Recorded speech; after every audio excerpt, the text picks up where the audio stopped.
sur cet ordinateur. Voilà, bonjour à tous. Bonjour.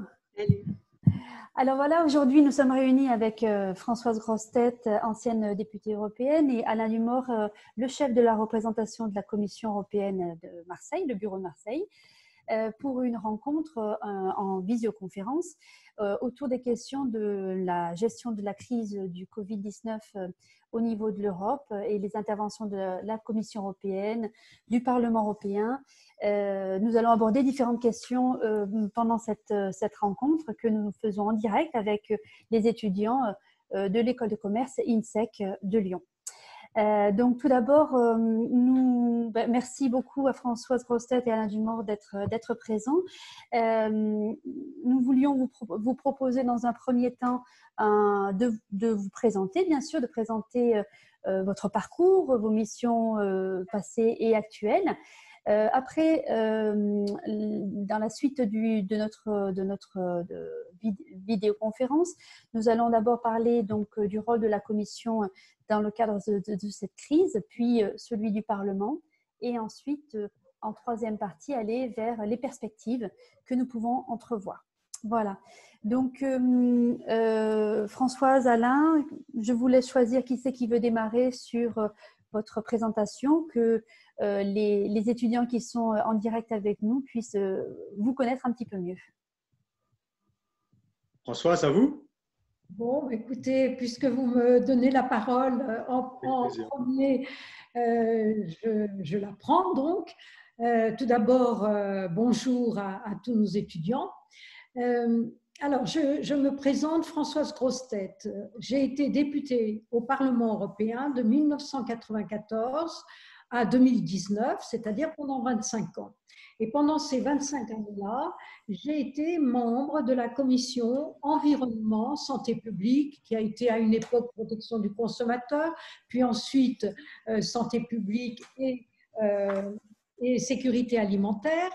Mais d'emblée, donc, j'ai pendant ces 25 années-là travaillé sur les liens environnement, santé publique. Alors, ce que je dois préciser, c'est que la santé publique n'est pas une compétence européenne.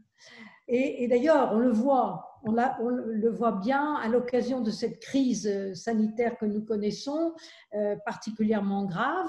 Néanmoins, l'Union européenne et le Parlement européen, entre autres, mais la Commission européenne, bien évidemment, se sont préoccupés depuis longtemps de la santé des citoyens européens avec des possibilités données par le traité européen, tout simplement parce que la recherche, l'innovation, la politique industrielle, donc l'industrie pharmaceutique, tout cela relève du traité européen et donne la possibilité aux institutions européennes d'être présentes sur ces sujets-là. Alors, bien évidemment, quand on parle de politique de santé, il faut bien comprendre que tout ce qui concerne les régimes de protection sociale relève de la subsidiarité, c'est-à-dire de la souveraineté des États membres, et ne relève pas du tout de la compétence européenne. Alors, une fois que j'ai dit cela, j'ai eu la chance, moi, de vraiment m'impliquer sur les questions de santé, à une occasion d'ailleurs qui m'a été présentée au début de mon deuxième mandat, où on m'a permis d'être rapporteur en deuxième lecture sur le règlement des médicaments orphelins, les médicaments orphelins qui sont des médicaments susceptibles de soigner les maladies rares. En première lecture, le rapporteur était un illustre député européen français qui était le professeur Cabrol, qui ne s'étant pas représenté en 1999, eh bien, c'est moi qui ai hérité de la deuxième lecture de ce règlement. Et à la suite de cela, eh bien, j'ai eu la chance d'être de nouveau rapporteur sur beaucoup de textes importants, le règlement des médicaments pédiatriques, tout ce qui concernait les médicaments humains et les médicaments vétérinaires. Alors, je ne vais pas tout détailler, mais il y a eu aussi un texte très important qui a été compliqué, la directive sur les soins de santé transfrontaliers, qui permet à chaque citoyen européen de pouvoir bénéficier de l'expertise et des soins, c'est-à-dire d'un égal accès aux soins, puisque tout citoyen européen doit pouvoir profiter d'une santé de qualité et qui soit totalement sûre. Voilà les principes, énumérés très rapidement. Merci. Ouais. On voit que vous avez une grande expérience dans le domaine de la santé, donc. Oui, oui, et nous avons beaucoup travaillé d'ailleurs ces dernières années sur un sujet qui est très lié à ce que nous vivons à l'heure actuelle, c'est l'antibiorésistance. Mais c'est vrai, et je vais en terminer là, c'est vrai que depuis longtemps, nous nous penchions au Parlement européen sur cette question de pandémie. Et nous savions depuis une vingtaine d'années que nous serions confrontés à des pandémies. On en a eu dans le passé, dans les années 2000, 2005, 2009, on a eu des pandémies, on en a tous des souvenirs, et on se disait toujours qu'il fallait se préparer à l'arrivée d'une pandémie qui pourrait être particulièrement grave. En réalité, on a cru se préparer, mais on s'est rendu compte qu'aujourd'hui, c'était loin d'être assez. Loin d'être la réalité. Très bien, merci. Alain, est-ce que tu pourrais nous en dire un petit peu plus sur tes missions actuelles, ton parcours également? Avec plaisir. Alors, j'ai un point commun avec Françoise, c'est que ça fait 25 ans que je travaille à la Commission européenne. Par contre, moi, je ne suis pas un expert de la santé, puisque ma fonction actuelle étant celle d'un représentant, je suis en quelque sorte un généraliste, un porte-parole, un analyste de ce qui se passe dans notre pays pour l'amener auprès de la Commission européenne, puisque c'est l'organisation qui m'emploie. Alors, pour être tout à fait concret, nous faisons chaque jour un rapport sur le Covid. Quand je dis « on », c'est évidemment la France, mais tous les autres pays, sous forme de 2 pages avec les chiffres, les cas qui sont confirmés pour la journée, hélas, le nombre de décès, le nombre de lits en soins intensifs, le nombre de tests, etc., de manière à ce qu'à Bruxelles, on fasse un tableau général au niveau des 28. Notre rôle, ce n'est pas évidemment une action au niveau français, je n'ai pas le mandat ni la compétence, c'est un rapport d'analyse que l'on fait auprès de mes collègues. Alors, on fait la même chose pour à peu près tous les secteurs économiques. Par exemple, pour demain, nous sommes invités à faire un rapport sur le tourisme, puisque la Commission européenne est en train de préparer un plan de relance, on appelle ça une communication, qui s'inscrira évidemment dans le cadre financier encore à définir sur ce secteur particulier, parce qu'il y a une vraie urgence, n'est-ce pas? Là, je vous parle depuis Marseille, et vous savez que la région, l'Occitanie, la Nouvelle-Aquitaine et Rhône-Alpes sont les principales régions touristiques de France, avec Île-de-France. Île-de-France égale Paris. Et que donc, lorsque vous avez presque la moitié de votre richesse qui relève du tourisme, imaginez la catastrophe que ça peut être, que ce soit en Corse, en Guadeloupe, etc., aggravée par le fait qu'il n'y a aussi tout simplement pas de transport et que c'est interdit de voyager. Voilà, donc c'est une partie importante de notre travail actuellement, donc ce qu'on appelle la gestion de crise. Alors, historiquement, moi, je suis issu d'une famille modeste italienne, et ça, c'est très important. Je vais vous dire pourquoi, parce qu'il y a très très longtemps, j'étais à votre place, sur les bancs de l'université, et je l'ai été sans doute grâce au soutien de l'État. Ma famille étant modeste, on n'avait évidemment pas les moyens de nous envoyer faire des études chères, etc. Mais j'ai quand même choisi d'aller à Grenoble pour changer un peu. Je suis originaire de Marseille, vous voyez, comme quoi on revient toujours à ses racines. Et ce qui m'a permis également d'accéder à des petits boulots, comme on dit, mais qui sont très importants quand on doit financer ses études. Celle de pion. Donc, j'ai été pion en même temps que faire des études d'économie. Alors, entre nous, un peu parce que je ne savais pas quoi faire d'autre. J'ai été passionné après. J'ai, en cours de route, aussi pris sciences politiques en même temps. Alors ça, je ne vous encourage pas trop parce que ça m'a pris beaucoup d'énergie et du temps de loisir en moins, mais enfin quand même. Et je pense que c'est important. D'abord, l'économie, parce que ça m'a amené à un doctorat en mathématiques appliquées au pétrole. Vous voyez, c'est très pointu. Ça a été mes premiers travaux dans le privé. Et sciences politiques, ça m'a donné une ouverture qui m'a vite fait comprendre que le business pour le business, ça ne m'intéressait pas vraiment. Et quand on travaille dans le pétrole, on ne doit pas avoir d'état d'âme. Donc, j'ai travaillé pour des grandes compagnies, dont Total, mais pas que, notamment aussi des compagnies britanniques ou américaines. J'ai beaucoup voyagé, donc ça, je vous encourage évidemment. Alors, quand je disais que j'étais d'origine italienne, l'importance des langues, fondamentale. Alors, outre mon mauvais italien, franco-italien d'origine des Pouilles, imaginez pour un Florentin, c'est une horreur, mais c'est pas grave. J'ai appris à mes dépens que l'anglais était fondamental. Quand on travaille à l'international, l'anglais, il faut. Et malgré notre parcours du combattant en France, en tout cas de mon époque, c'était pas brillant. Ça m'a d'ailleurs coûté assez cher, puisque grâce à, une fois de plus, à Sciences Politiques, j'avais envie de faire autre chose et j'ai décidé de passer un concours à la Commission européenne. Voilà, bon, j'y vais. J'ai vu que j'étais pas mauvais en économie, c'était assez facile. Et puis voilà que arrive l'épreuve d'anglais. Et là, ça a été plus difficile. J'ai quand même réussi l'écrit, je ne sais pas comment, et je suis arrivé à l'oral. Et là, j'ai rien compris à ce que le président me disait parce qu'il était irlandais. Donc j'ai raté mon concours. Alors, moralité 1, apprenez les langues, et 2, ne vous découragez jamais. Un échec, c'est fait pour se relever.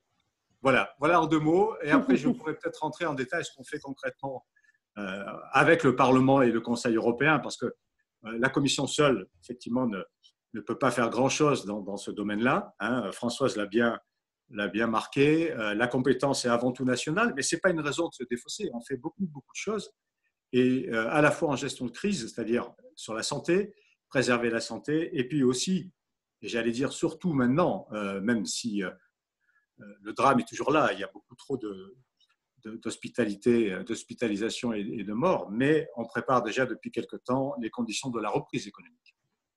Mais écoute, ça fait une bonne transition parce que justement, c'est là-dessus que je voulais te poser une question. Donc, dans le contexte de cette crise sanitaire actuelle, est-ce que tu peux nous expliquer en fait la position de la Commission européenne? On entend beaucoup de choses. On a entendu tout de suite, dès le début, quand la crise a débuté justement par l'Italie, en Europe, comment les tensions sont nées entre les différents États qui d'abord se sont tout de suite repliés sur eux-mêmes, n'ont pas forcément tout de suite réagi de manière solidaire, en tout cas pour certains. La Commission, qu'a-t-elle pu faire dans ce cadre-là?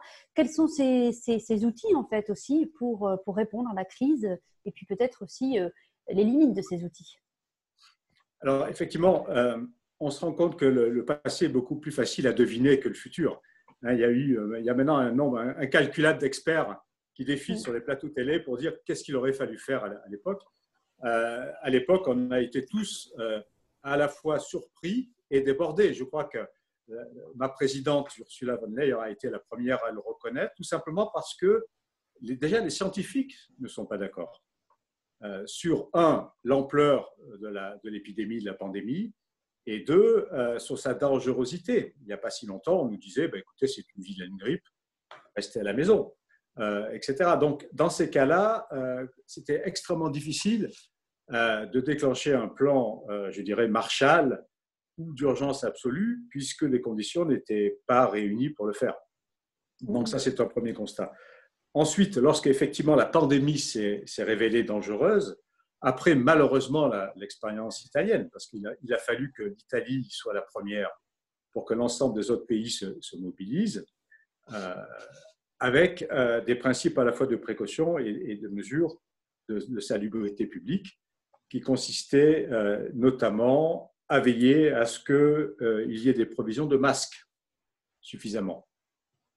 Et là, effectivement, les provisions de masques, c'est une fois de plus très facile à dire après qu'avant. Pourquoi voulez-vous stocker 1 milliard de masques si c'est pour les jeter tous les 2-3 ans en l'absence totale de signes de pandémie?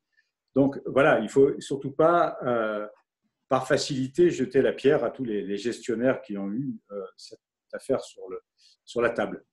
Donc, ce que la Commission a fait d'une manière très pragmatique et très rapide, ça a été déjà d'organiser des réserves stratégiques de masques, en organisant déjà des appels d'offres communs avec 25 pays, plutôt que chacun, n'est-ce pas, qui fasse ses commandes, notamment à la Chine, parce qu'on sait bien que le producteur principal est la Chine, mais aussi le Maroc, enfin beaucoup de pays, sauf quasiment le nôtre. C'était un constat. Il a fallu effectivement que la Commission intervienne pour que nous ayons les meilleures conditions d'accès à ce marché. Et vous savez que les volumes déterminent le prix, donc avoir une énorme commande par appel d'offres a amené à avoir des prix défiant, si j'ose dire, toute concurrence. Ça a été la première chose. La deuxième chose, ça a été de veiller à détaxer de manière temporaire l'achat de matériel médical, donc notamment la TVA, pour justement que ce soit plus accessible pour les centres hospitaliers et les gouvernements, des équipements qui venaient hors de l'Union européenne.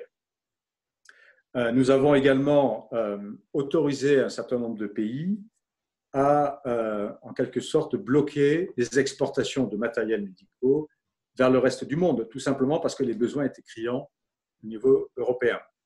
Alors, là aussi, ça porte évidemment flanc à critique en disant et l'Afrique, et l'Amérique du Sud, l'Europe forteresse, etc. Certes, mais là, il y avait aussi urgence à l'intérieur. Une fois de plus, tout ça a été très provisoire. Donc maintenant, la situation, je dirais, des matériaux se normalise, si j'ose dire. Donc on n'a plus un problème criant, en tout cas, de pénurie.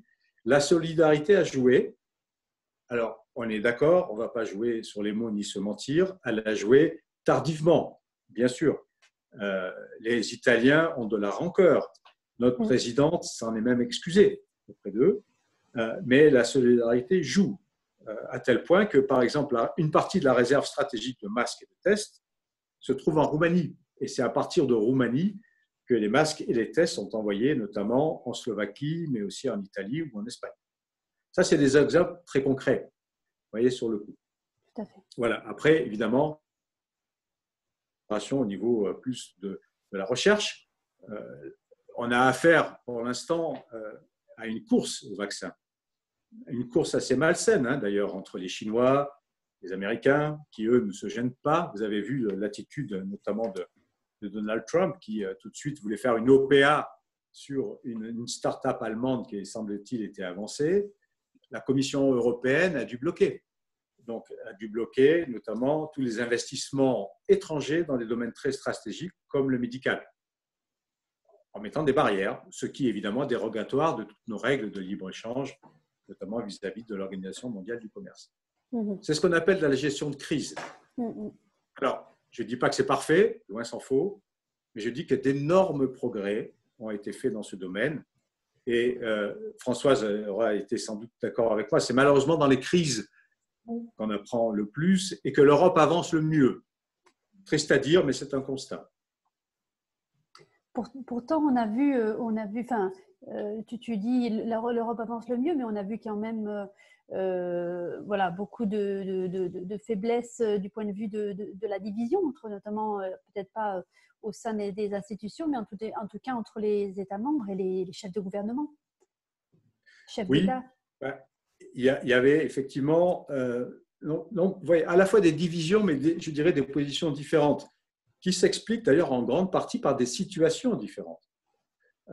Comment expliquer qu'en Allemagne, il y ait moins de cas dans les soins intensifs qu'en France, qu'en Italie ou qu'en Espagne, à la fois parce que la propagation du virus s'est fait moindre, parce qu'il y avait un niveau peut-être de préparation, et ils étaient aussi quelque part un peu plus en retard, si j'ose dire, dans cette frappe du virus. Donc on apprend beaucoup mieux. C'est le cas notamment du Portugal par rapport à l'Espagne. Si on rapporte le nombre de cas par habitant, bien sûr, du Portugal en Espagne, c'est radicalement différent. Pourquoi ? Pas parce que le virus, je dirais, il y a une immunité portugaise, évidemment que non, mais parce que justement, on apprend beaucoup, notamment lorsque vous êtes frontalier, sur ce qui s'est passé dans tel pays par rapport à tel autre. Donc, la position des pays, elle est compréhensible, hein, bien sûr, par rapport à une situation donnée. Notamment, je pense déjà à des mesures de déconfinement. Dans la mesure où les cas sont beaucoup moindres dans tel ou tel pays, ça n'aurait aucun sens d'avoir une normalisation de toutes les mesures de relance ou de déconfinement si les situations sont très différentes. Oui. Marjolaine, est-ce que tu penses qu'on peut passer maintenant à prendre quelques questions parmi celles qui ont été posées par rapport à l'intervention d'Alain ? Oui, elles sont en train d'arriver au fur et à mesure. Alors, je fais vraiment un petit résumé super rapide de celles que j'ai déjà pu lire.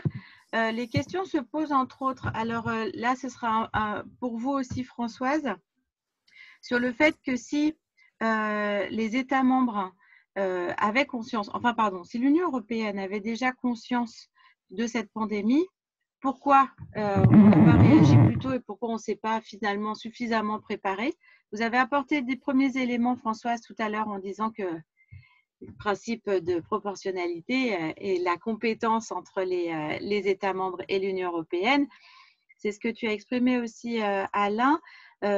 Justement, pourquoi est-ce que sur ces échanges de matériel, de médecins, mais aussi au niveau des chiffres, par rapport au rapport journalier que tu fais remonter, par exemple, pourquoi il y a un manque de solidarité? Pourquoi est-ce qu'on peut être sûr des chiffres également qui sont évoqués? Donc voilà, il y a sur ces questions-là, on le savait. Pourquoi on n'est pas arrivé à se préparer et pourquoi aujourd'hui on sent qu'il y a des limites dans et l'information et la solidarité, de ce que je vois. Françoise, peut-être vous en premier. De donner un petit réponse. Oui, oui. Alors, j'ai eu l'occasion de dire que lorsque nous avions des débats au sein de la commission environnement, très souvent, en soit le directeur de l'Agence européenne du médicament, l'EMA, soit en auditionnant les différents commissaires à la santé que j'ai pu avoir tout au long de mes mandats, on a régulièrement parlé effectivement du risque d'une pandémie qui surviendrait et qui pourrait être extrêmement dangereuse. Alors je rappelle qu'on a eu des expériences en 1997 avec la grippe H5N1, ensuite en 2005 le SRAS que nous avions eu aussi en 2003, puis H1N1, etc. Je ne vais pas citer toutes les pandémies qu'il y a pu y avoir au niveau mondial. Et donc dans cette période des 10 premières années,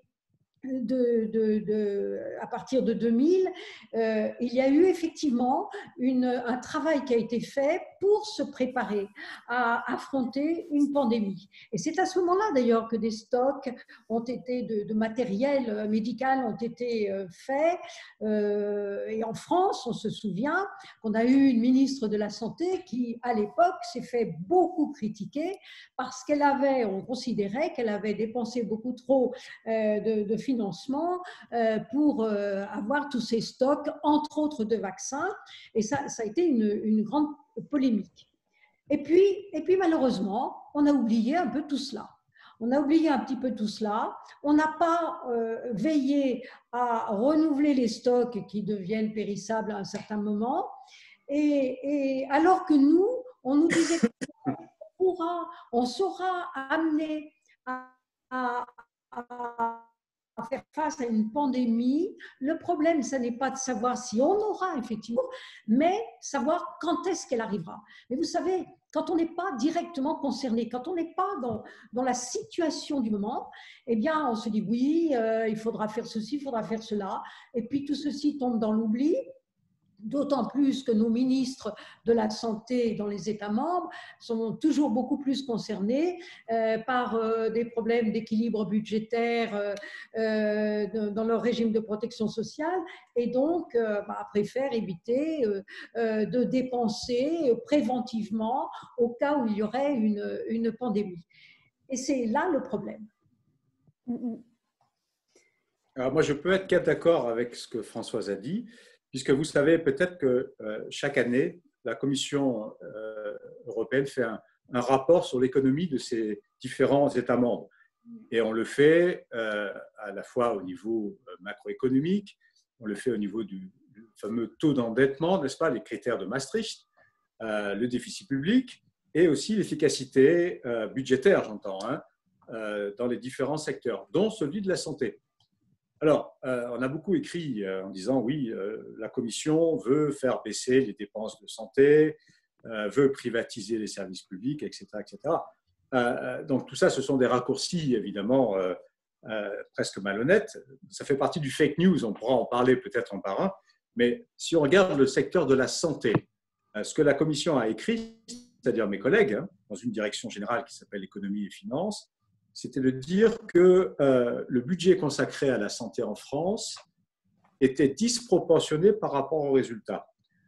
Et on pointait depuis 4 ou 5 ans les déficits dans les mesures de prévention. Et que donc, si le système sanitaire français a été frappé si fort, bien avant d'ailleurs la crise, vous savez que les médecins démissionnaient, les directeurs de cliniques n'en pouvaient plus, les infirmières étaient dans la rue. Il ne faut pas l'oublier non plus. Donc la crise, évidemment, n'a rien arrangé. Au contraire, ces personnes sont exemplaires puisqu'ils ont mis toutes leurs revendications dans leur blouse. Ils sont allés au front. Mais c'était la situation. Et que donc la France, mais ce n'est pas la seule malheureusement, s'est retrouvée un peu nue, n'est-ce pas, lorsque la bise fut venue. Parce que les capacités de prévention ont été diminuées. Alors, évidemment, comme disait Françoise, quand tout va bien, n'est-ce pas, c'est l'été, le soleil brille, vous n'allez pas mettre votre manteau d'hiver. Vous n'avez pas envie d'aller acheter des chaussettes en laine. Eh bien, toute comparaison gardée, c'est un peu la même chose. Si vous êtes un budgétaire quelque part dans un ministère, vous dire, bon, ben, écoutez, tout va bien, il n'y a aucune raison de garder ce stock énorme de masques qui, une fois de plus, sont périssables, ou de vaccins, puisqu'après tout, les virus évoluent et mutent. C'est un débat sans fin, hein, faut-il ou pas se vacciner contre la grippe, sachant que ce n'est jamais tout à fait le même virus, etc., etc. Bon, en fin de compte, on se retrouve malheureusement de manière régulière, j'allais dire presque récurrente, et ça c'est quand même un signal d'alarme pour notre biodiversité et voire notre humanité, parce qu'il y a quelque chose qui ne va plus très rond, hein, depuis la vache folle, en passant par l'Ebola, le SARS, H1N1 et maintenant le Covid. Ce sont des bactéries qui ne viennent pas du Saint-Esprit, hein, donc ça vient d'une manipulation entre espèces qui conduit à ce genre de problème. Donc voilà ce qui nous a particulièrement interpellés, nous, à la Commission européenne. Mais une fois de plus, on n'est pas là pour cibler les coupables, on est là pour trouver des solutions en commun. Et tout ça prend du temps, bien sûr, parce qu'on était 28, on est 27, dans des situations très différentes d'un pays à l'autre, avec des objectifs très différents, des niveaux très différents. Si vous allez, par exemple, en Finlande, un hôpital, ça ressemble quasiment à un musée. Au milieu de nulle part, vous avez une cathédrale de verre qui est magnifique. Ils ont des moyens colossaux. Et vous savez pourquoi? Parce qu'ils sont d'accord pour payer beaucoup d'impôts. Pareil pour les routes. Ailleurs, dans d'autres pays que je ne citerai pas, peut-être même pas le nôtre, il est hors de question de parler d'impôts en disant « je paye trop d'impôts », évidemment. On voit rarement à quoi servent nos impôts, ce qui est le cas dans beaucoup d'autres pays, notamment les Pays-Bas. Je cite ce pays à bon escient parce que vous savez que c'est un des pays rebelles pour contribuer au fonds de solidarité, parce qu'eux considèrent qu'ils payent énormément d'impôts, ce qui n'est pas le cas des autres pays, et que donc ils mettent le dos, peut-être pas tout à fait dans cette crise-là, mais dans les crises financières précédentes, sur le fait que finalement il y avait de la mauvaise gestion, tout simplement. Alors, oui. Vas-y, Marjolaine, vas-y. Je rebondis sur ce que tu dis parce que ça se rapproche à deux questions, pareil pour vous deux également. Il y a la notion, les élèves posent beaucoup la question sur le fait que est-ce que ça va faire monter l'euroscepticisme, c'est-à-dire est-ce que cette crise, justement, elle va permettre de renforcer certains liens ou au contraire de délier ces liens-là sur l'affaiblissement de l'Union européenne au sein des États membres, c'est-à-dire que la vision de l'Union européenne étant fragile, est-ce que ça ne va pas continuer à creuser l'écart et qu'au final, cette crise, elle nous fasse exploser plus qu'elle permette une solidarité. Et ça, c'est donc d'un point de vue de lien entre les États et d'adhésion au projet européen, mais également sur la question du budget, parce que vous l'avez évoqué aussi tous les deux, le budget européen, est-ce qu'aujourd'hui, sa réorientation permettra d'y répondre et comment? Alors, il y a deux questions, l'euroscepticisme et le budget après. J'ai beaucoup de questions, là j'ai une quarantaine de questions. Et puis, Alain poursuivra parce qu'il a certainement beaucoup plus d'informations très précises sur ce qui peut être entrepris par la Commission européenne. L'euroscepticisme, oui, bien sûr, c'est un grand danger.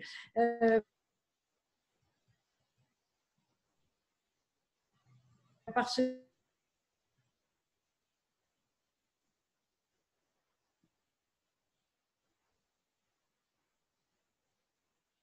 et Alain vient de l'expliquer très bien d'ailleurs, pourquoi il y a ces disparités d'un État membre à l'autre, mais encore faut-il le comprendre et vouloir l'intégrer.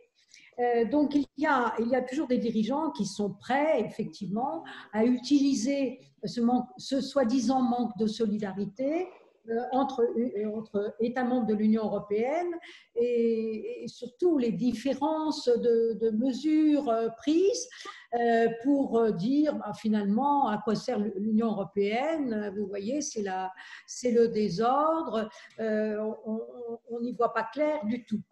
Alors, c'est un grand danger.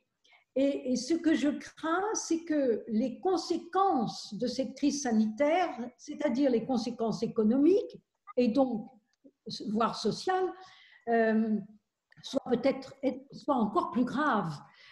Parce que pour l'instant, nous vivons cette crise sanitaire, nous savons bien que l'économie va devoir reprendre, mais qu'il va falloir du temps, qu'il y a malheureusement des personnes qui risquent de se trouver sur le côté, même si beaucoup de mesures sont prises soit directement par les États membres, soit bien sûr soutenues et engagées par la Commission européenne. Néanmoins, on peut craindre de la casse.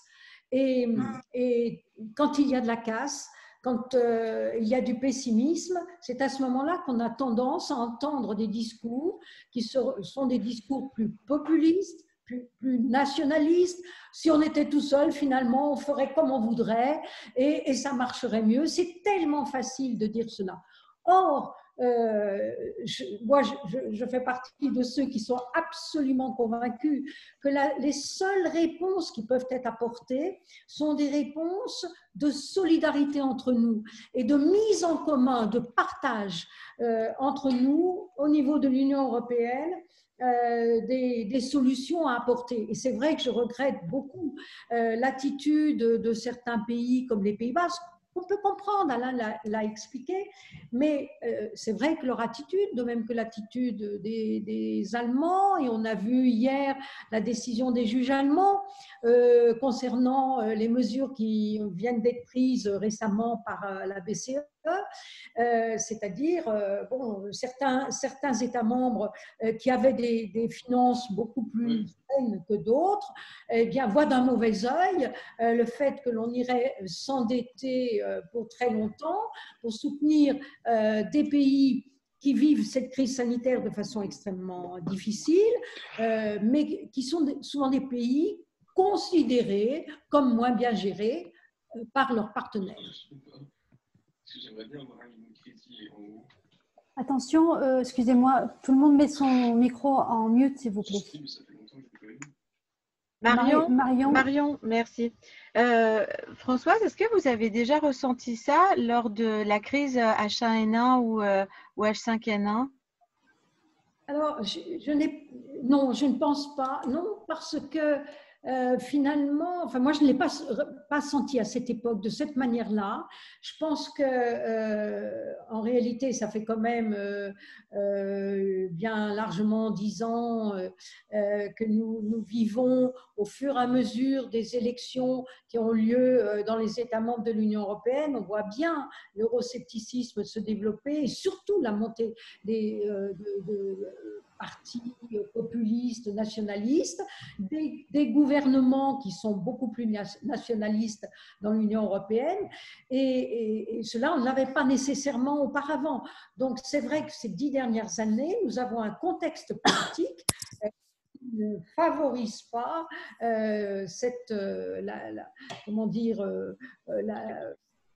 l'appartenance à l'Europe. Ça ne favorise pas cette appartenance-là, sans doute aussi parce qu'on ne sait pas suffisamment expliquer la valeur ajoutée de l'Union européenne. Bon, y compris dans le cadre de la santé. Et Alain l'a très très bien décrit dans sa présentation initiale. C'est vrai que il y a une vraie valeur ajoutée de l'Union européenne, y compris dans le domaine de la santé. Dans le domaine de l'innovation, tout ce qui a pu être entrepris, ça a été expliqué, c'est important. Mais est-ce que ces messages-là passent suffisamment auprès du grand public? Ça, c'est une vraie question.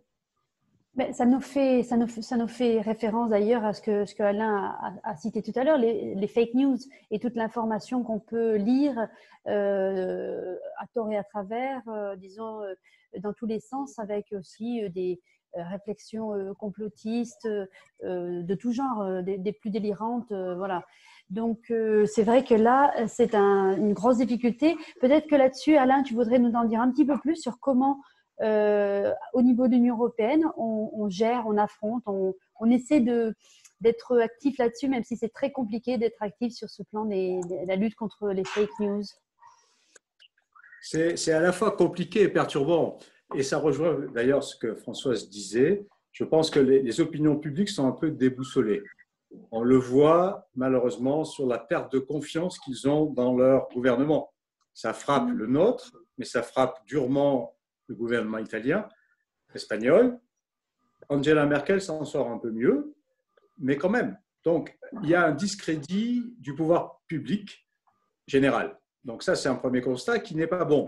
C'est bon pour personne et c'est pas bon non plus pour nous, Union européenne. Comme disait Françoise, l'Europe n'est pas assez incarnée dans le territoire.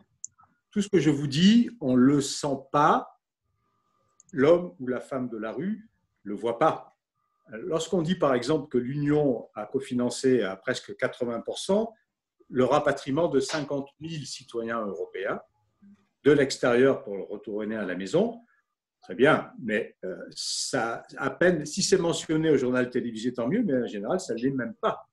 Si l'Union européenne investit 140 millions dans la recherche pour avoir de manière coordonnée un vaccin, ça ne se sait pas, etc., etc.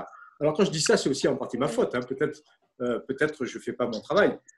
Mais il y a tellement d'exemples comme cela pour dire, mais que fait l'Europe? Dans le meilleur des cas, elle ne fait rien, et dans le pire, elle fait n'importe quoi, y compris à contresens, en disant comment Schengen, qu'est-ce que c'est, la libre circulation des personnes, regardez le résultat, etc. Alors que tout ça a été évidemment concerté. Alors, par rapport au populisme, évidemment, on parle de la même chose. Hein. La désinformation, le fake news, c'est jamais fait de manière involontaire. Soit c'est orchestré par des puissances étrangères, il ne faut pas avoir peur de le dire. Hein. On cible clairement la Russie, on cible une partie de l'Ukraine, on cible la Chine et on cible une partie des pays africains qui agissent pour le compte d'autrui. C'est évident. Et je suis sûr que le gouvernement, en tout cas le régime de Donald Trump, n'est pas le dernier à médire sur l'Union européenne, sur son incompétence, son incapacité, tout en évidemment se méfiant de nous parce qu'on est hégémonique, notamment dans le domaine de l'aéronaval, dans l'aviation avec Airbus. Donc soit on est très mauvais, soit on est trop bon. Alors il faut les savoir, M. Trump, on est dans le juste milieu. Alors, que fait l'Union par rapport à, en tout cas la Commission européenne, par rapport à ces fake news? Tout d'abord, puisqu'on parle de cette terrible pandémie, on se garde bien notamment de rentrer dans le domaine médical. Nous ne sommes pas des experts, on ne fait que renvoyer sur des sites qui sont mandatés pour le faire, des sites nationaux gouvernementaux. Par exemple, lavez-vous à l'eau de Javel ou passez-vous des rayons X. Voilà, c'est, n'est-ce pas, des sommités qu'il avait même dit outre-Atlantique, mais il y en a tellement. Frictionnez-vous avec du thym, bon, ça ne peut pas faire de mal, hein, on est bien d'accord, mais de là à guérir du virus. Donc ça fait partie malheureusement du grand baratin qu'on peut trouver sur la lutte contre le virus. Là où c'est beaucoup plus pernicieux, enfin c'est très dangereux pour la santé publique. Hein, ce qui est pernicieux, c'est les attaques innombrables contre l'Union européenne, accusant l'Union finalement d'aggraver le problème, soit d'être incompétente en disant vous n'avez rien fait, vous avez dû le faire, soit c'est même en partie vous qui, pour neutraliser la Chine, enfin, vous voyez, il y a toute une série de thèses complotistes qui reviennent à la surface. Donc, vraiment, tout ça relève, dans le meilleur des cas, du fantasme pur et simple. Alors, pour lutter comme ça, c'est très difficile. Comme vous le savez, la désinformation, elle existe de tout temps. Tous les régimes dictatoriaux ont eu affaire à la propagande. Pour n'en citer qu'un, c'était le régime soviétique qui gommait certains personnages dans les photos publiques comme s'ils n'existaient pas après les purges. Vous voyez, ça fait partie de la désinformation. Le régime nazi aussi en usait et abusait, accusant telle minorité de tous les maux possibles et imaginables. Ça fait partie des fake news. Je dirais que tout ça n'a pas vraiment changé. Ce qui s'est aggravé, c'est la vitesse de circulation et quelque part un déficit également de nos médias. Vous savez que pour l'instant en Europe, il y a une dizaine de milliers de chaînes d'information, confondues avec les journaux télévisés, bien entendu, ce qui n'était pas le cas avant. Donc, où sont maintenant les rédactions? Où est le rédacteur en chef? Qui a le temps de filtrer l'information? Que fait nos chaînes d'information continue, si ce n'est mettre 24 heures sur 24 sur le plateau un certain nombre d'experts, des images qui tournent en boucle? C'est très dangereux si on n'a pas ce recul par rapport à l'information immédiate. Alors, ils le font, bien sûr, hein, et moi, je vénère le travail des journalistes, mais c'est une tâche qui est devenue quasiment impossible, tellement la vitesse de circulation de l'information circule. Et sur 10 informations, vous en avez 8 qui n'est pas fondée. C'est ça le vrai problème. Donc, par rapport à ça, pardon, oui, par rapport à ça, on fait deux choses. D'abord, si on est réactif, on a perdu. Et malheureusement, ça a été longtemps le cas. C'est-à-dire, si on passe notre temps à faire des démentis, c'est fini. Si je dis que Marjolaine est blonde, l'information va partir partout. Et même si on voit Marjolaine brune, c'est trop tard. Ah, tu sais que Marjolaine est blonde, etc. Donc, on n'en sort pas. Donc, ce qu'on essaye de faire avec tous les moyens du bord, c'est justement promouvoir la bonne information, voire même sur un temps un peu humoristique, désamorcer un certain nombre d'informations, notamment l'Europe ne fait rien, et on dit ah bon, et ça, et on sort 10 mesures concrètes de ce que l'Europe fait. Ça déstabilise toujours un peu l'interlocuteur parce que tout simplement, il n'y avait pas la moindre idée de ce que faisait l'Europe, et qu'ensuite on dit ah ben oui, tiens, ça je ne savais pas, etc., etc. Donc on fait appel évidemment un peu à l'intelligence collective. La pédagogie jusqu'à un certain point, parce que je dirais, les gens ne sont pas des imbéciles. On n'est pas là pour leur apprendre ce qu'il faut savoir. On est là simplement pour essayer de décoder le vrai du faux. Marjolaine, tu avais des questions en lien avec cela. Excusez-moi, faites pas tout attention. Ouais, c'est Dorcas. Dorcas, éteignez votre micro. Et il n'y a pas que lui, il y en a plusieurs aussi. Regardez bien que vous soyez en muet, s'il vous plaît, parce que ça fait beaucoup d'interférences. Merci. Vas-y, Marjolaine. Alors, dans toutes les questions que je reçois, merci d'ailleurs parce qu'elles sont très intéressantes, toutes vos questions. Oui, tout à fait. Par la qualité des questions que vous posez. Alors, ce qui ressort quand même, c'est qu'il y a cette notion de frontière. C'est bien, on voulait l'évoquer, donc on va pouvoir l'évoquer. Oui. C'est-à-dire, quid des frontières? On veut, est-ce qu'on les ouvre? Est-ce qu'on les ferme? D'un seul coup, on n'a plus de frontières parce que la maladie, elle passe la frontière. Par contre, les masques, ils ne passent pas la frontière. Et le budget, ça dépend. Le budget français, il reste pour la France, mais quid du budget européen? Les travailleurs, par exemple, pour venir travailler je sais pas, de Roumanie en France cet été pour la récolte des fraises. C'était le cas, c'est le cas de beaucoup d'exploitations chez nous qui utilisent des main-d'œuvre étrangères, européennes, mais étrangères. Comment on va faire aussi de ce point de vue-là? Et puis aussi les étudiants eux-mêmes qui veulent aller étudier à l'étranger, comment tout ça va continuer? Et se raccroche à ça la notion d'intégration de nouveaux pays, c'est-à-dire les pays candidats. Quid de ces pays candidats? Et est-ce qu'il n'y en a pas justement d'autres qui voudront également partir? Et de façon un peu plus large, notre lien en tant qu'Union européenne avec le reste du monde.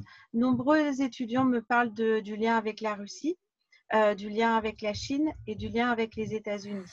Donc, les frontières déjà entre nous, ensuite l'intégration avec des pays candidats et ensuite le lien avec le reste du monde. Françoise, Alain? Alors, je vais d'une façon très générale répondre, et puis je pense qu'Alain apportera des précisions qui seront très, très intéressantes. Il faut quand même rappeler qu'il y a un principe qui est fondamental de l'Union européenne, c'est la libre circulation. La libre circulation des personnes, des biens, des services, et cela, c'est quelque chose d'essentiel. Cela veut dire que les frontières à l'intérieur de l'Union européenne sont ouvertes. Alors certes, les textes, le traité prévoit la possibilité de fermer provisoirement une frontière. D'ailleurs, par exemple, dans le cadre malheureusement du terrorisme, cela est possible. Un État membre, pour une période courte, peut décider de fermer sa frontière avec tel ou tel autre État, mais c'est une dérogation, quelque chose qui doit être provisoire. Si on supprime la liberté de circulation à l'intérieur de l'Union européenne, il n'y a plus d'Union européenne. Elle n'a plus sa raison d'être. Bon, alors ça, c'est une chose. Deuxième chose, on a vu combien il était nécessaire justement qu'il y ait cette fluidité au niveau des de ces camions qui ont transporté les matériels médicaux d'un État membre à l'autre. Quand on a vu les transferts de respirateurs, de masques, etc., d'un État membre à l'autre, on comprend très bien la nécessité, ou même quand il s'agit tout simplement de permettre un bon accès aux denrées alimentaires de tous, eh bien, on a besoin de cette libre circulation de nos biens. Donc ça, c'est absolument quelque chose d'essentiel sur lequel, enfin, on ne peut pas déroger à cette règle-là, sauf cas particulier et totalement provisoire, mais je pense qu'Alain pourra apporter quelques précisions là-dessus. Alors après, il faut comprendre que nos économies européennes sont totalement imbriquées et ce qui s'est passé en Italie, les difficultés rencontrées plus particulièrement par l'Italie, par l'Espagne, y compris par la France, ce sont des difficultés qui doivent être prises en compte aussi par nos partenaires. Parce que si les économies de l'Italie, de l'Espagne, de la France s'effondrent et que l'Allemagne est en meilleure santé, de toute façon, cela aura des répercussions aussi sur les résultats de l'économie allemande. Donc, tout ceci est totalement imbriqué. Et c'est pour cela qu'il faut absolument prendre en compte cette nécessité que nous sommes ensemble et que nous devons tenir compte des uns et des autres. Ce n'est pas toujours la réalité, c'est un peu dommage. Les liens avec la Russie, par exemple. Vous savez, moi, je me souviens au Parlement européen, il y avait un certain clivage entre l'approche de la relation que l'Union européenne doit avoir avec la Russie, selon que l'on se trouve plutôt dans un État membre appartenant à l'Europe de l'Ouest ou à un État membre appartenant à l'Europe de l'Est.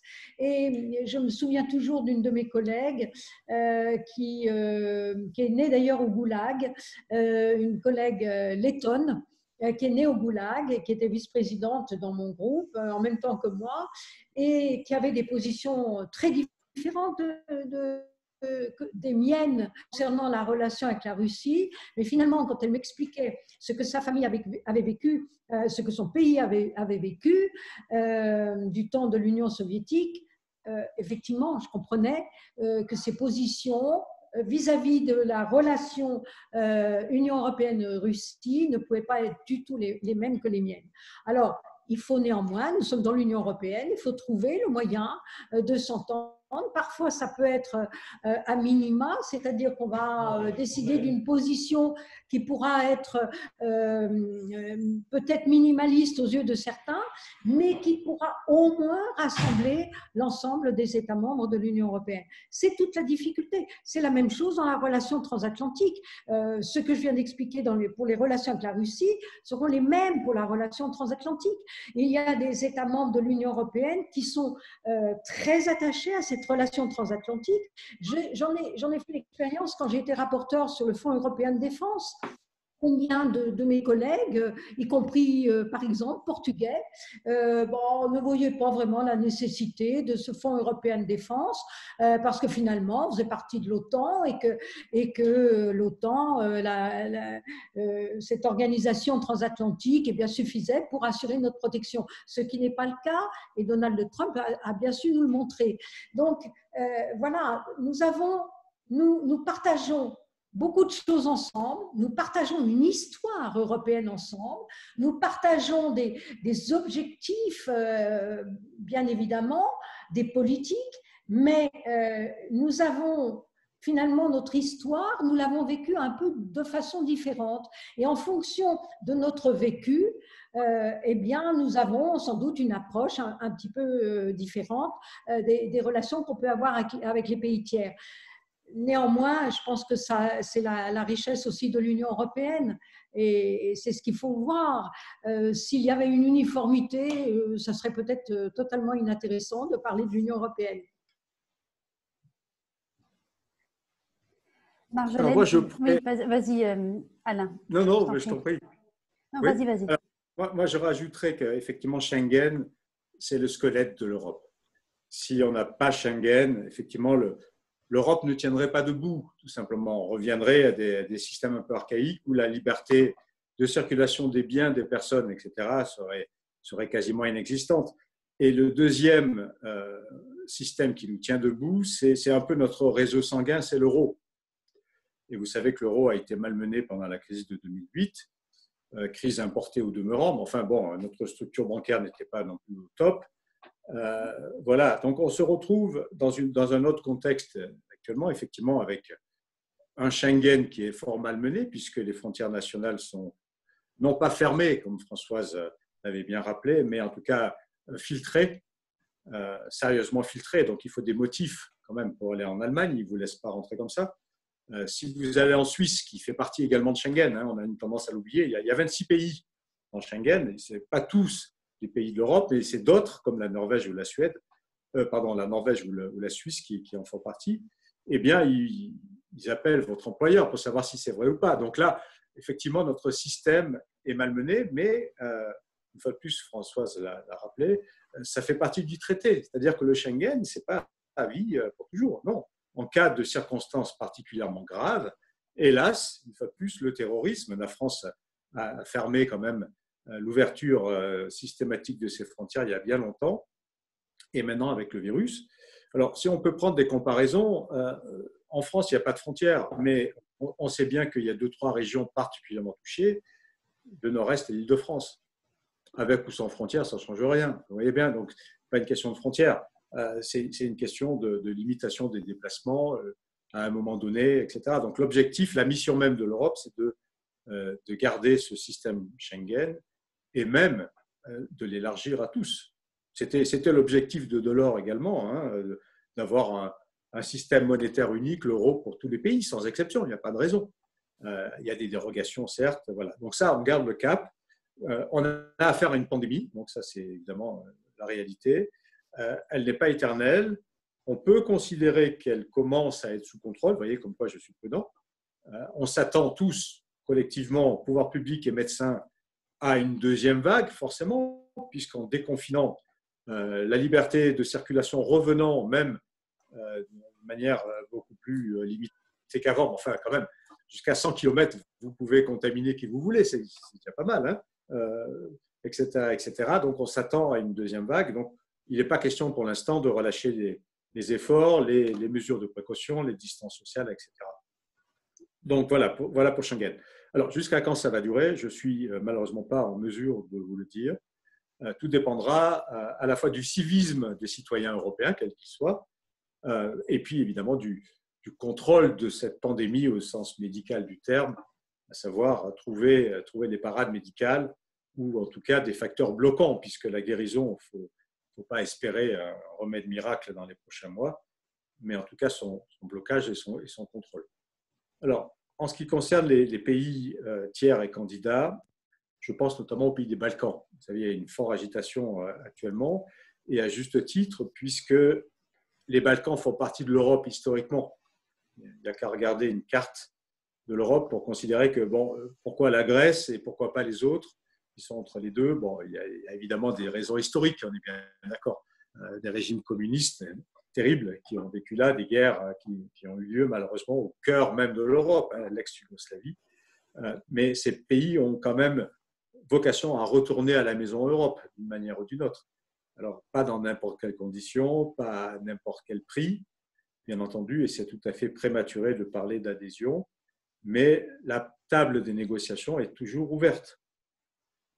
Avec fermeté, parce qu'il y a des critères sur lesquels nous ne transigeons pas, et surtout pas le Parlement européen, c'est notamment l'état de droit, la liberté de la presse, l'égalité des genres, hommes-femmes, liberté d'orientation sexuelle, etc., etc. Ce qui pour nous peut être considéré comme acquis, et encore, n'est-ce pas par tous les partis politiques, là-bas, ce n'est pas encore évident. Donc voilà, il y a un cap qui est dressé, il y a des lignes directrices, voilà le menu pour faire partie du club. Et justement, il y a beaucoup de candidats qui souhaitent rejoindre notre club. Quelque part, c'est toujours un peu paradoxal que de voir que le malaise est à l'intérieur et que les attentes et les aspirations se trouvent un peu à l'extérieur. Par rapport à ce que tu viens de dire, je rebondis sur une question qui a été posée un petit peu avant concernant la Hongrie. Et puis, il n'y a pas seulement la Hongrie au sein de l'Union européenne, mais des pays qui sont actuellement, depuis un moment déjà, mais qui se servent aussi de cette crise en cours pour en profiter, pour faire passer des lois, modifier leur constitution de manière très, très, disons, fondamentale sur justement les questions de droits de l'homme, de séparation des pouvoirs et donc du coup d'état de droit. Voilà, je sais que, alors là peut-être Françoise aussi, tu pourrais nous donner ton point de vue parce que je sais que voilà, il y a différentes vues de la part des différents pays européens, du Parlement européen, sur comment réagir à cette situation-là, ces pays qui sont déjà membres de l'Union européenne, mais qui sont un petit peu en ce moment dans un état d'une certaine dérive du point de vue de l'état de droit. Alors, bon, je pense que c'est important effectivement de dire que la situation politique dans certains États membres de l'Union européenne, ça présente un problème, effectivement, mais la Commission européenne, et y compris le Parlement européen, ne sont pas restés totalement les bras ballants devant de telles situations, puisqu'il y a, mais je pense qu'Alain l'expliquera beaucoup mieux, en ce qui concerne la Hongrie, comme voir la Pologne, il y a un certain nombre d'actions qui ont été entreprises par la Commission européenne, justement, en fonction d'éléments qui paraissent incompatibles avec les valeurs promues par l'Union européenne. Au sein du Parlement européen, ça dépend beaucoup des groupes politiques. C'est vrai, en ce qui concerne la Hongrie, le pouvoir appartient à un parti qui était membre du Parti populaire européen, c'est-à-dire le groupe politique représentant les partis de droite et du centre droit. Et c'est vrai que cette question est récurrente dans ce parti depuis largement 2 ans. Et au moment de l'élection européenne, la question s'est beaucoup posée de savoir certains partis politiques, groupes politiques au Parlement reprochant au Parti populaire européen de ne pas prendre de décision. Simplement, effectivement, le Parti populaire européen, à l'époque de l'élection, a pris la décision de suspendre la participation du parti de Orban au Parti populaire européen. Bon, aujourd'hui, la question est toujours en suspens. J'ai compris, je ne suis plus au Parlement européen, j'ai compris que ça devenait quand même très tendu maintenant. Et c'est vrai que c'est un problème très politique, mais qui peut mettre en péril un équilibre de l'Union européenne. Et il est important de rappeler les valeurs auxquelles l'Union européenne est attachée et que chacun fasse en sorte de pouvoir les respecter. Alors, on en revient à ce qu'on disait tout à fait au début de notre débat, c'est-à-dire que nous avons malheureusement l'arrivée à chaque élection de pouvoirs un peu plus nationalistes, un peu plus eurosceptiques. Il s'agit là d'essayer d'apporter les bonnes réponses sans bien sûr casser quoi que ce soit. Parce qu'il ne faut pas que les solutions apportées soient pires que les solutions antérieures. Alors, en ce qui concerne, je ne sais pas si vous m'entendez toujours, parce que moi j'ai un Internet très instable, alors de temps en temps tout est figé. Ça va bien, on t'entend. En ce qui concerne les pays des Balkans, qui sont des pays candidats à l'adhésion à l'Union européenne, oui, je suis complètement d'accord avec ce qui a été dit par Alain. Ces pays-là ont vocation un jour à rentrer dans l'Union européenne. Et c'est vrai qu'en France, il faut expliquer beaucoup mieux les choses. Simplement, il ne faut pas précipiter les choses. Alors la difficulté, c'est ne rien faire qui se fasse contre la volonté des peuples européens et en même temps ne pas décevoir une aspiration d'autres populations, ces populations des pays des Balkans qui aspirent donc pour des tas de raisons à rentrer dans l'Union européenne. Donc voilà, le problème du tempo est un problème important en France. Nous savons il faudra un référendum pour toute adhésion d'un nouvel État membre dans l'Union européenne. Cela voudra dire qu'il faudra faire de la pédagogie, énormément de pédagogie, pour expliquer l'intérêt que la France aura à un moment donné à dire oui à l'adhésion de tel ou tel pays des Balkans. Et là, il faudra bien expliquer combien il est important, d'abord parce que ces pays-là, effectivement, vocation, ils sont dans le territoire européen, mais aussi parce que les intégrer dans l'Union européenne, c'est aussi s'élargir, c'est aussi être plus nombreux, être plus solides, être plus forts ensemble. Les pays des Balkans sont quand même, comment dire, une région particulièrement fragile, instable, et cette instabilité peut être très dangereuse pour l'Union européenne. Et cela, il faut l'expliquer aussi en France, mais en France, malheureusement, on parle un peu de l'Europe un mois avant les élections européennes, et puis on oublie tout cela après. Et c'est pour cela que les Français, souvent, se posent beaucoup de questions. Alain, tu avais une réaction ? Oui, sur ce sujet-là, c'est vrai que c'est compliqué. Donc, il n'y a pas un seul pays, pour le nommer, qui est la Hongrie. On a aussi quelques soucis avec la Pologne, notamment sur l'indépendance des juges. Vous savez qu'il y a eu une loi qui anticipait la mise à la retraite de juges qui étaient considérés pas suffisamment proches du pouvoir, etc., etc. On a un peu le cas aussi en Roumanie, sur d'autres cas. Donc, ça se complique un peu. Alors, que faire dans ces cas-là? C'est toujours évidemment difficile lorsqu'on est à bord du camion et qu'on a une avarie. Ce qui a été choisi de faire au niveau politique, avec évidemment l'accord du président du Parlement et de la Commission européenne, c'est de ne pas exclure en tant que tel. Parce que l'exclusion, finalement, ne pourrait à la limite que renforcer la situation. Donc, c'est de garder ouvert la porte des négociations.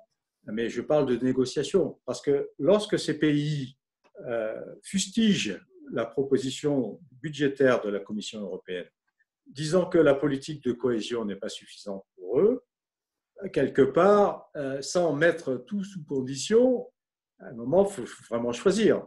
Soit vous acceptez l'argent qui vient notamment de France, d'Italie, des Pays-Bas, d'Allemagne, du Danemark, tous les pays bénéficiaires, enfin contributeurs nets, soit vous refusez. Et dans ce cas-là, effectivement, c'est à vous de vous poser la question pourquoi vous êtes dans le club, pourquoi faire.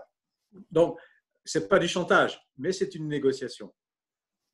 Et donc, il y a une pression des pairs, comme on dit, hein, PAIRS, pour dire, écoutez, ça ne va pas aller comme ça facilement. Donc, on en est là. Lorsque la Pologne s'est abstenue, lorsque on a discuté au niveau du Conseil européen du fameux pacte vert, la Pologne ne pouvait pas s'y opposer.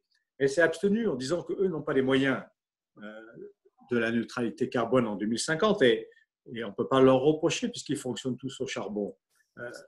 Par contre, on leur dit, nous, on est prêts à vous aider, mais à condition que, évidemment, votre système socio-économique soit compatible avec cette évolution du monde, hein, de nos sociétés. Donc, tout ça prend du temps et effectivement, peut-être, la perception n'est pas suffisante. On peut reprocher à l'Europe une certaine tiédeur, hein, c'est notamment au fil des différents conseils européens où finalement les conclusions sont bien fades par rapport aux enjeux. Mais c'est la politique des petits pas, hein, comme disait Jean Monnet. Bousculer la table ne sert à rien dans ces cas-là. Ça ne fait qu'aggraver les choses. Si on veut que la Pologne, la Hongrie, la République tchèque, etc., finalement aussi acceptent une politique de la migration, ce n'est pas avec la menace et l'exclusion, ils formeraient leurs frontières une bonne fois pour toutes. C'est en leur faisant comprendre que, voilà, nous faisons partie d'un ensemble, il y a un code de copropriété, mais il y a aussi des droits et des devoirs. Donc chacun doit être, je dirais, dans une position où on bénéficie tous de la construction européenne. Tout ça prend du temps, les tensions s'exacerbent en période de crise, et on y est, donc ce n'est plus la crise de la migration, même si les migrants sont là. Donc on a une crise de l'accueil depuis plusieurs années maintenant. Ce n'est pas le virus qui nous l'a fait oublier, au contraire. On est bien conscient que le virus frappe aussi, heureusement, faiblement, mais frappe les camps de migrants, en Grèce ou en Italie. Ce n'est pas en mettant le virus en première page qu'on va régler le problème de la migration. Tout doit être traité de front, de manière concertée et avec beaucoup de négociations et de discussions. Ce qui, effectivement, de la part d'une opinion publique un peu fatiguée, suscite beaucoup d'interrogations sur à quoi sert l'Europe, finalement, puisqu'on ne voit pas grand-chose bouger. Mais que de chemin parcouru quand même en plusieurs années. Alors moi, je voudrais rassurer également les étudiants qui voudront faire un Erasmus. Tout ça n'est que provisoire. Donc bien sûr, maintenant, c'est un peu malencontreux d'aller postuler physiquement dans une université puisque la mobilité est fortement limitée. Mais il n'est en aucun cas remis en question le mode de fonctionnement de l'Erasmus. Seule incertitude, devinez, c'est lié au Brexit. Même si les universités britanniques sont parmi les plus ouvertes et les plus talentueuses au monde, le gouvernement n'est pas si rapide pour trouver des compromis. Donc là, il y a une période d'incertitude qui se prolonge, notamment sur la compatibilité de poursuivre ses études aux États-Unis, au Royaume-Uni, avec une équivalence Erasmus en rentrant. Mais pour le reste, ça ne changera rien. C'est simplement une question de temps. Mais là, je pense que vous êtes tous en première année, donc vous avez encore un peu de temps avant de songer à une véritable expérience Erasmus. Je pense que c'est en deuxième ou troisième année déjà, peut-être qu'il y a un semestre à l'étranger. Troisième année. C'est leur troisième année où ils sont à l'étranger, oui. Alors, Marjolaine, je te propose, on a 20 minutes là encore, c'est ça? Parce qu'on a commencé un petit peu après. On s'arrête à 16h parce qu'on a commencé un petit peu après. Bon, on va il faudrait qu'on s'arrête à 16h. Ouais. 16h. Donc, je te propose on passe… Alors, il y a beaucoup de questions. On n'aura peut-être très probablement pas la possibilité de répondre à toutes, même si il y a pas beaucoup de choses qui ont été abordées par Françoise et Alain. Par contre, voilà, l'après maintenant. C'était la partie où on voulait un petit peu… les perspectives. Voilà, les perspectives suite à cette crise sanitaire et toutes ses conséquences. Alors, on a déjà beaucoup parlé des questions frontières, espace de Schengen.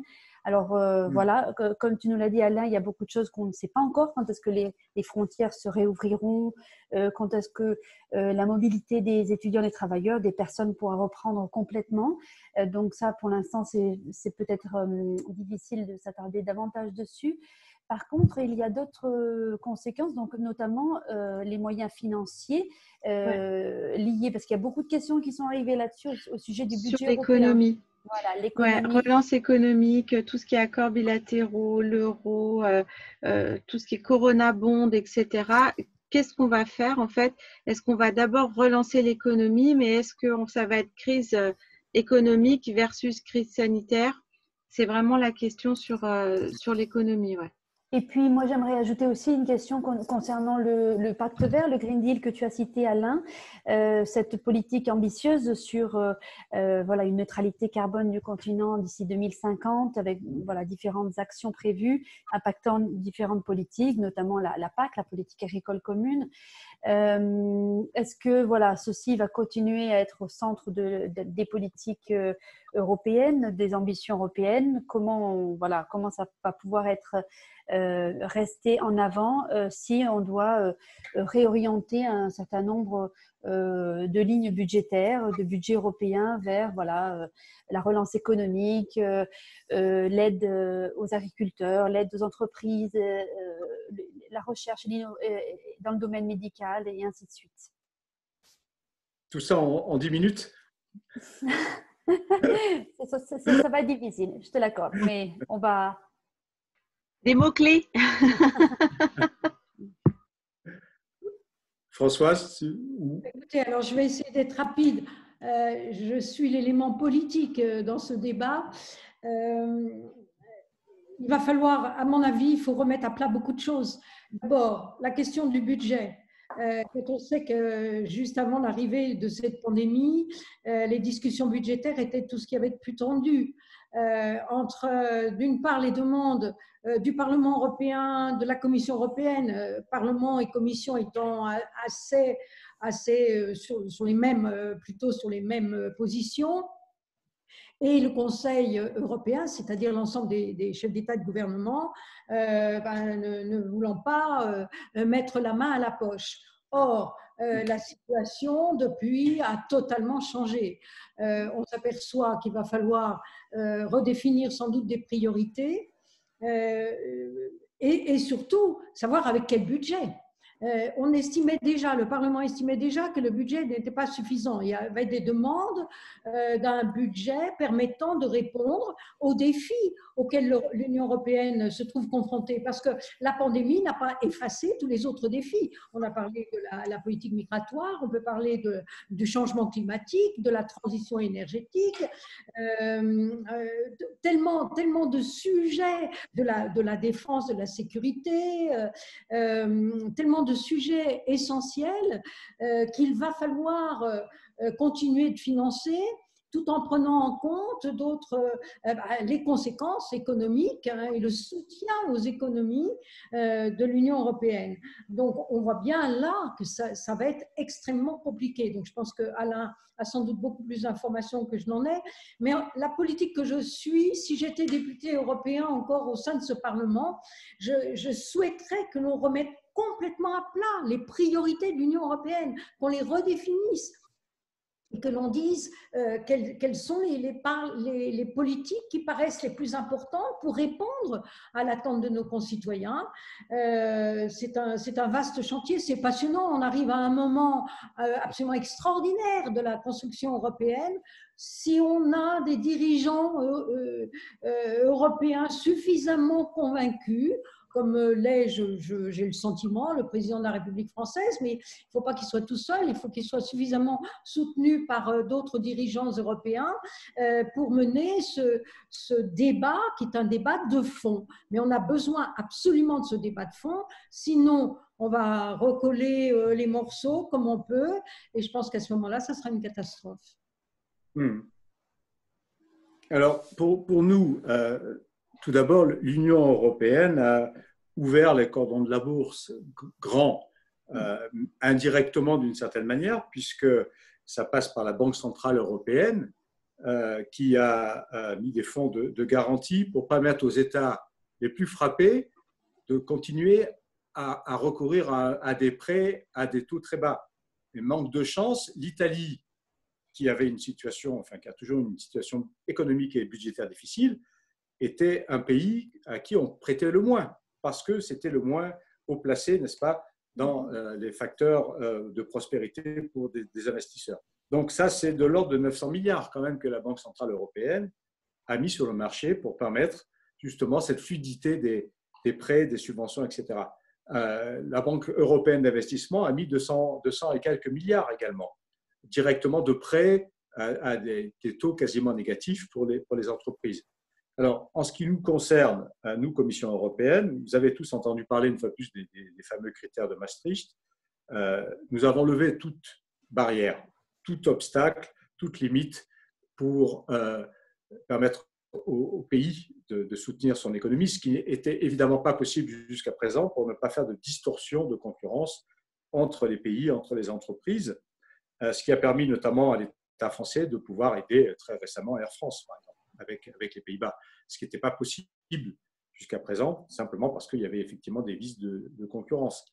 Donc ça, c'est une chose. Ce que nous avons également autorisé, c'est la réallocation d'une partie des fonds européens qui sont gérés chez nous par les régions directement sur des achats de première nécessité. Je pense aux masques, aux gels, aux blouses, aux matériels médicaux. Cet argent n'était pas fait pour ça.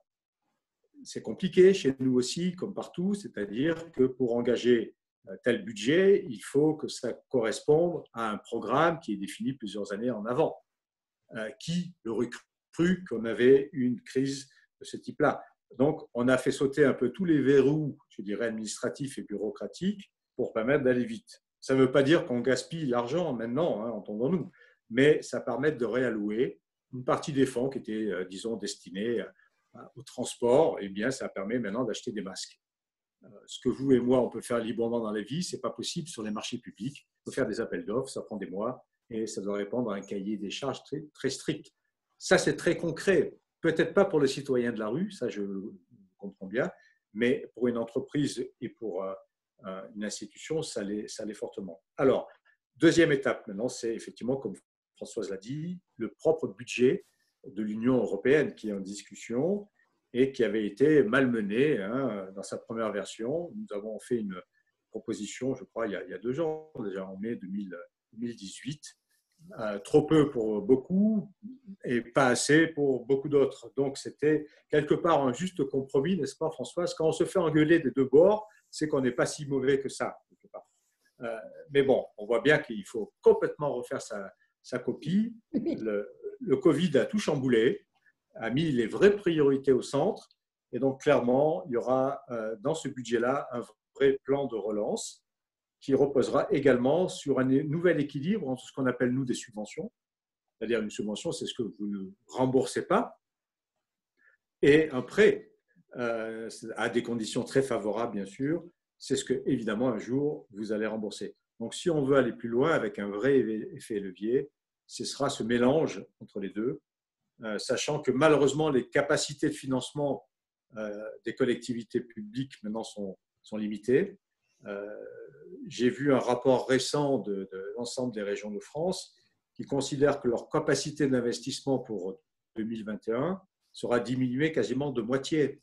Alors, ça veut dire quoi concrètement? Ça veut dire que les investissements dans les lycées, ça en France, c'est la compétence des régions, seront touchés. Ça veut dire que l'investissement dans le matériel ferroviaire, vous savez que ça râle beaucoup dans les régions en disant oui, la SNCF, le TER, ça ne marche pas. Et donc, on investit nous-mêmes, etc. Très bien. Eh bien, ça va quelque part être impacté. Si ça n'a pas été fait, la même chose pour les tramways, etc. Ce n'est pas une bonne nouvelle. Ce n'est pas une bonne nouvelle pour le pacte vert non plus. On le sait bien. Et pourtant, ça reste une priorité, sinon la priorité. La vraie priorité maintenant, soyons clairs, c'est la reprise de l'activité économique. La deuxième priorité, c'est la reprise des activités économiques sur une autre base, plus verte, plus durable, plus stratégique. Donc, on a bien compris que la délocalisation à l'extrême, si j'ose dire, qui en soi n'est pas le problème. Le problème, c'est de mettre tous les œufs dans le même panier. Faire produire ces masques hors de l'Union européenne, ce n'est pas un souci. Si ça revient bénéfique pour le consommateur et l'emploi en Europe, pourquoi pas. Par contre, si 85% des masques et des matériaux stratégiques au point où ça menace la santé publique se fait hors des frontières, ça pose un vrai problème. Et notre commissaire français, Thierry Breton, réfléchit actuellement sur une redéfinition d'une stratégie industrielle. On parlait à une époque, vous vous souvenez, des champions Europe. C'est plus tout à fait d'actualité. Il n'est pas question de faire des Airbus dans tous les domaines, même si on a parlé de l'Airbus, de la batterie, etc. Ce qu'il faut, c'est des vrais écosystèmes, un peu à l'allemande, si j'ose dire, basés sur une pépinière de PME très performante, avec quelques grands groupes, certes, mais surtout un tissu économique très divers, très décentralisé et finalement très innovateur. Donc, c'est ça le vrai défi. Ça demande de l'argent, ça demande une contribution des États membres, qui sont eux-mêmes fortement endettés maintenant. Donc, vous voyez, c'est un peu l'économie circulaire vicieuse, mais il va falloir trouver l'issue. Il va falloir trouver des fonds propres, n'est-ce pas? Oui, certains. Oui, voilà. C'est peut-être là-dessus que tu voulais réagir, Françoise. Oui, je ne voulais pas te couper la parole d'Alain, parce que c'est toujours passionnant ce qu'il nous explique. Oui, bien sûr, trouver des fonds propres. Il va falloir. On a préparé cela, le Parlement européen, déjà, le précédent mandat, avec un de mes collègues français, Alain Lamassoure, très spécialiste de ces questions. On a travaillé sur cette approche des fonds propres et il y a des possibilités. Simplement, il faut que les États membres se mettent tous d'accord. Mais je pense que là, véritablement, les réponses pourraient être apportées rapidement. Ce que je voulais rajouter, et ça sera un peu ma conclusion à moi, mais je ne veux pas empêcher Alain de compléter, c'est dire que je suis très attachée à la souveraineté européenne et que cette crise m'a démontré combien cette souveraineté européenne qui, je le précise pour nos étudiants, ne se fait pas en opposition aux souverainetés nationales. Pour moi, la meilleure protection, la meilleure défense de la souveraineté nationale, elle passe par une souveraineté européenne. Et cette souveraineté européenne, elle passe par une autonomie stratégique. C'est-à-dire qu'il va falloir déterminer ce qui nous paraît stratégique pour mieux protéger le citoyen. Et quand je dis mieux protéger le citoyen, c'est le protéger, bien sûr, à travers une politique de défense et de sécurité commune, contre le terrorisme, la cybersécurité, etc. Mais c'est aussi le protéger du point de vue sanitaire, du point de vue alimentaire, du point de vue énergétique, du point de vue numérique, c'est-à-dire lui permettre à cette Union européenne d'être véritablement autonome sur ces questions très stratégiques. Et je pense qu'à ce moment-là, on arrivera beaucoup mieux à convaincre nos concitoyens de la valeur ajoutée de l'Union européenne à laquelle je suis tant attachée. Merci beaucoup. Merci, cet attachement est contagieux, Françoise. Vous êtes contagieuse dans votre pro-européenne. Alain, tu voulais ajouter quelque chose en guise de conclusion de ton côté aussi? Mais non, c'était magistral ce que Françoise a dit. Donc, voilà. Merci beaucoup. Voilà, c'est un appel à l'action tout simplement européenne.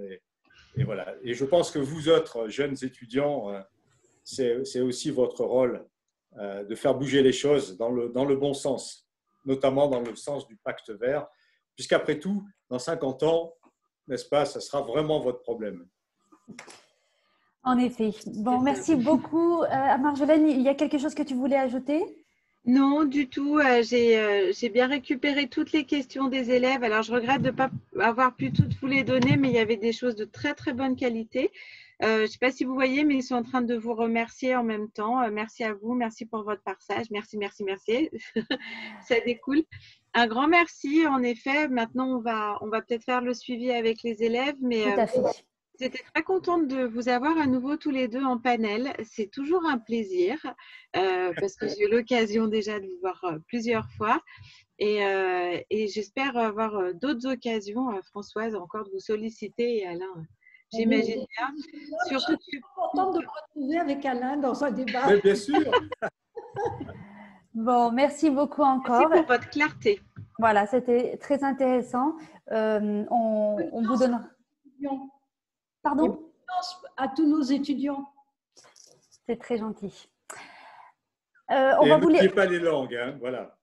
D'accord.